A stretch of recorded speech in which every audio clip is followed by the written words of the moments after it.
공직선거법 3심 이게 속도가 지금 굉장히 빨라지고 있는 상황입니다. 대법원 인편으로 이제 상고 이유서를 이 전 대표에게 국회의원실로 이제 친속하게 전달하면서 대법원 심리에 속도를 내고 있는 이런 상황이잖아요.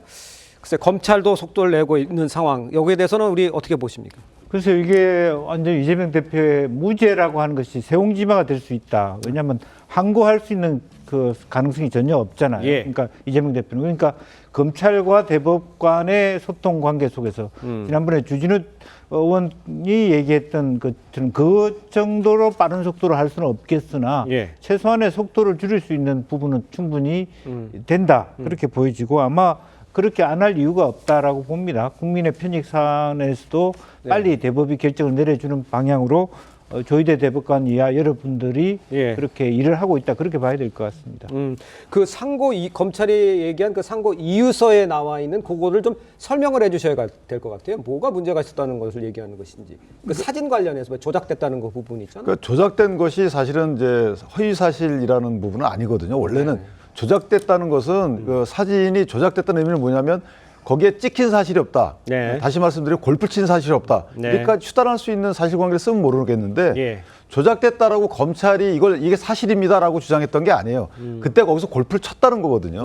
그런데 그 재판부는 이걸 마치 조작된 것이 아니고 실제 조작된 거라고 판단함으로써 혼란스럽게 만들었다는 부분이 하나 있는 거고요. 또 하나는 이제 항소심 법원에 좀 문제가 있는 판결에 대해서 상고 이유서의 내용을 보면 일단 첫 번째는 너무 사실관계를 찢어놨다는 거예요. 어떤 부분은 마치 진짜 사실관계인데 이거를 찢어가지고 의견 표명인 양 했다는 것이고 또 하나는 예를 들면 이런 거죠. 김문기 씨를 알았느냐 몰랐느냐의 문제가 하나 있는 것이고 내가 골프를 쳤느냐 못 쳤느냐 안 쳤느냐 문제가 하나 있는 것인데 이거 다 사실관계거든요. 김문기를 알았느냐 몰랐느냐는 이건 내심의 의사이기 때문에 사실이 아니라고 판단하면서 그럼 골프 쳤는지는 따져봐야 되잖아요. 근데 골프 쳤는지는 이 김문기 씨를 알았느냐 몰랐느냐를 수식하는 종속적인 거기 때문에 별도로 판단하지 않는다. 이런 식이었다는 거죠. 이건 있을 수 없는 거기 때문에 여기에 대해서 검찰이 자세하게 상고이유서를 썼다는 거고 이번에 보면 10일이 걸렸습니다. 상고이유서 송달이. 이유서 송달이 아니라 소송기록 접수통지서 송달이. 그렇죠. 그다음에 항소심에서도 9일이 걸렸어요.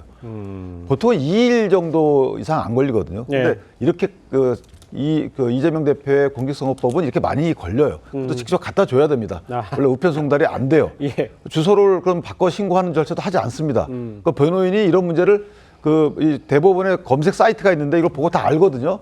송달이 안 됐네 그러면 그 법원에 전화해서 다 하면 돼요. 그런데 안 합니다. 그래서 이게 고의지어는 아닌지 모르겠습니다.